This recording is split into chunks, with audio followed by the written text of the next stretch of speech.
Neil, what's your week been like after the defeat at Barnsley last weekend? Well, it's not been obviously a great week. I mean, I'll be honest with you all. Bournemouth away, Watford at home, Barnsley away. I thought, what a great test for us here, with the side, etc. And I honestly believe we should have won every game. Every game we played in them three. So to be sat here with 1 point and sort of going through the motions till the end of the season is a big disappointment for me. Because I thought we should have had 9 points starting at. But it's our own fault. We've made our own stupid mistakes in every game, and it's cost us, and it's frustrating and disappointing. So how hard is it then, having to just go through the motions? How do you G people up, including yourself? Well, I've not been in for a few days this week. That's helped. But I think it's just one of those things that players always play for the pride. We've not got many players that are already on the summer holidays. They're quite a decent bunch, really. It's just that the mistakes that we've made in these last few weeks, like all season, really, it just cost us dearly, and it's doubly frustrating for me to think that we've got to start planning for next season, whereas we should be planning for getting in the playoffs and trying to get promotion. So it's really frustrating, probably more so for me because of my age, but the lads won't change. I mean, you're not going to see Paddy, Grant, All and Johnny Howson change the way they are, and they bring everybody on anyhow. So it's my old club QPR as well. So it's I think it's a good game for us to try one or two things. Now, you're obviously very, very disappointed and not to say a little angry at the way you conceded the goals last week, and you didn't want to really go into detail about it. Do you want to do that now? No, not at all now, really. It's been said on the training ground and in my office what needed to be said, and we just move on. 5 games to go. You can't keep kicking yourself for things that's out of your control, really. All you can do is make sure from the start of the season that we are a lot tighter. We don't gift teams points when they don't deserve them. We take more of our opportunities. It's the full recipe, really. Obviously, you mentioned QPR next and one of your former teams. I mean, it couldn't be more mid-table, really, to be fair. You're a point ahead of them right in the middle. But, I mean, there's got to be a bit of an edge, hasn't there? Because you enjoyed your time there. Oh, I loved it at QPR. One of my best years, really, 12 months. An incredible experience for me. And, I don't think their fans will ever forget that as well. It was memorable, really. So it's always special. It's a lovely place. And it's nice to play against them as well. They've always got one or two really good young lads. Ezzy last year was outstanding, and they've got one or two this season. So it'd be a good test for us. But I think we've got one or two that wants to prove things as well. I think in the next 5 games. It's a big one for Grant Hall as well, isn't it? Because, I mean, he's been out for a lot of the season, but he's coming up against his former team too, and he's been back in the side. How important has it been to have him back? Well, it's been a blessing, really, because when you look at the injuries to, Dick Steele and Dale Fry, etc., you can't really legislate. It's been a massive plus, because I didn't think he would be able to come back as he has. If I'm 100% honest with you, I thought he'd put a bit of weight on, and I didn't see the mobility. And yet he's proved me entirely wrong. He's come back probably better in fitness-wise than I've ever seen him. And he's using his experience and that around the back, and he's been a breath of fresh air, really. Apart from his own goal at Millwall, a breath of fresh air. Are you talking just earlier about people with a point to prove? Certain members of the squad have a point to prove between now and the end of the season. Also, you hinted at giving some of the younger players perhaps a chance. Have you thought about that ahead of the weekend?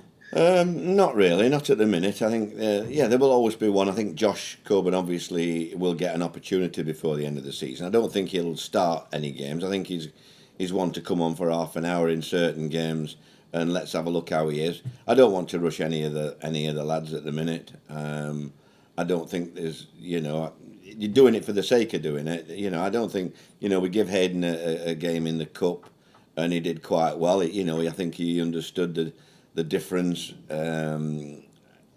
Probably his contribution to probably one of the goals would have got away within the 23s. Do you know what I mean? It's all about learning. But I think training with us is just as important as playing. But we've had 2 or 3 lads down training with us because we're so short of numbers at the minute with the injuries. From what you see from them, and I appreciate they've only been training with you for a very short time, do you think they could have a big future with Middlesbrough? I think young lads, you don't know. You see some lads and you think wow, and they fizzle out. You see other lads. I always think this is an important time for young lads coming up to the end of the season, because in my career as a manager, I've found that lads go away as boys and come back as men pre-season, and all of a sudden they grow up, and it'll be interesting pre-season to see if any of these lads have done that. There's quite a lot of ability in the under 23s and under 18s as well, and the 17s are in the finals as well. So it's a buzzing place at the minute, the academy. I know Chuba Akpom scored his first Boro goal against QPR earlier on in the season, and things, I think it's fair to say, haven't panned out as he would have liked them in terms of the number of goals. But it'd be nice if he could do it again against QPR for you, wouldn't it? Yeah, it would. I mean, I look at QPR and we are, like you say, in a similar situation. That they trying 1 or 2 things, we're trying 1 or 2 things, and it all depends. Like you say, who gets the goals. And I'm hoping that 1 or 2 lads will start chipping in with goals that probably haven't contributed so far. And I know clearly strikers are a priority for you in the summer, but after what you've seen in recent weeks and in recent games, does the need to strengthen at the other end of the field come to the forefront of your mind at all? Yes and no, really. I mean, I did say I think I've been quoted as saying, I've only got minor adjustments, but I think that's changed quite a lot in the fact that I think we require quite a few in the summer, so that'll probably change my some of the columns that I've read about the minor adjustment. I agree. I think there's I've got to look seriously now about a number of areas where I think we've got to improve. So is it a bigger job in the summer than you initially anticipated? Yes, I'd have to say it was really, yes. Probably more than I thought, probably 8 or 9 weeks ago. And just finally, I mean, you've obviously got a lot of people ruled out for the season, but how's the squad looking? Thin. I'd like to say something else, but I mean, wow. I mean, yesterday there were 1 or 2 lads not fully training yesterday, and we had a 6 aside.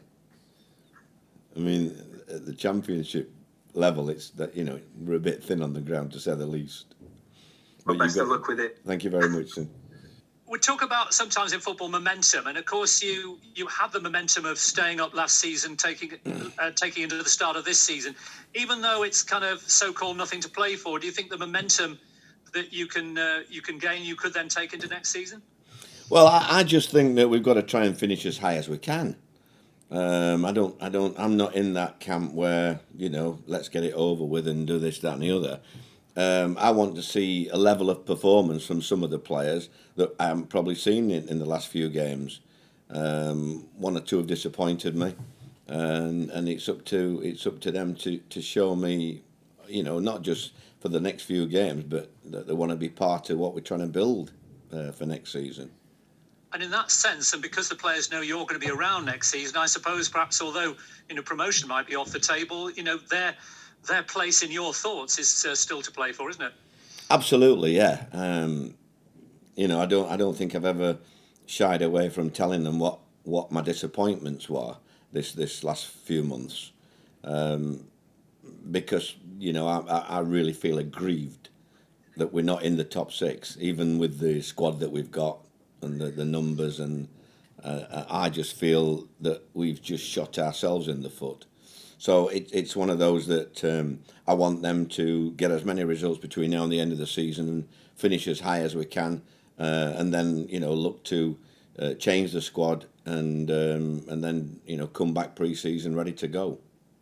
Steve Gibson might be a bit alarmed hearing you say it's going to be a bigger overhaul than you anticipated, but I suppose given the difficult financial market, it'll be a real sell to buy, will it? Well, I don't think so. No, I don't think we'll be. I don't think I'll be spending a lot of money, if I'm honest. I think Steve will be quite pleased with my thoughts and what I want to do.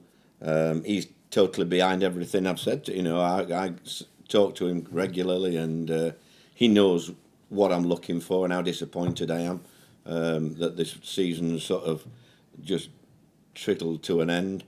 And I'm always looking. And the thing with Steve is, if I go with a particular player and tell him what particular job he'll do, he'll sign him for me, or he'll try and get him to sign. So it's not a matter of we've got X amount or we've got this and we've got that. I know Steve will support me wherever I want to go, but he also knows that I won't throw money away stupidly. And since I've been at the club, I think it's true to say, the wage bill is quite a lot lesser than it was when you look at the big hitters from last year. And then, this season we're going to lose one or two, aren't we?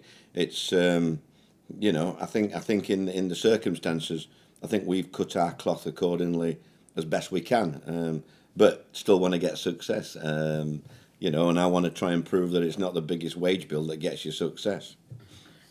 Finally from me, Neil, Bournemouth, Watford, Barnsley was always going to be tough, but has it been useful in a way to show you kind of what the gap is between where you are and where you want to be next season? Absolutely. I've thought all along, even before that week, I just feel if we'd have had a full quarter of players in that week, we would have won every game. Bournemouth, I thought, dominated the game when we equalised, and to concede a goal like that, I saw Sam on his crutches yesterday, and I tried to kick one away. I just asked him to remember a bloody Bournemouth game, But everybody's chipped in with the odd mistake here and there. It's just they're three of the better teams or the higher division in the division teams, and I thought we should have beat them, all of them. Even Watford, who were flying high, I think we were probably the only club that took a point off them, but a point was a disappointment for me. I thought we should have won that game as well, and definitely at Barnsley, I don't think they had a shot on target till the corner kick went in. So they're all frustrating moments for me, but I've just got to bite my tongue and do my job, really. Good luck, Neil. Thanks a lot. Thanks, Mark.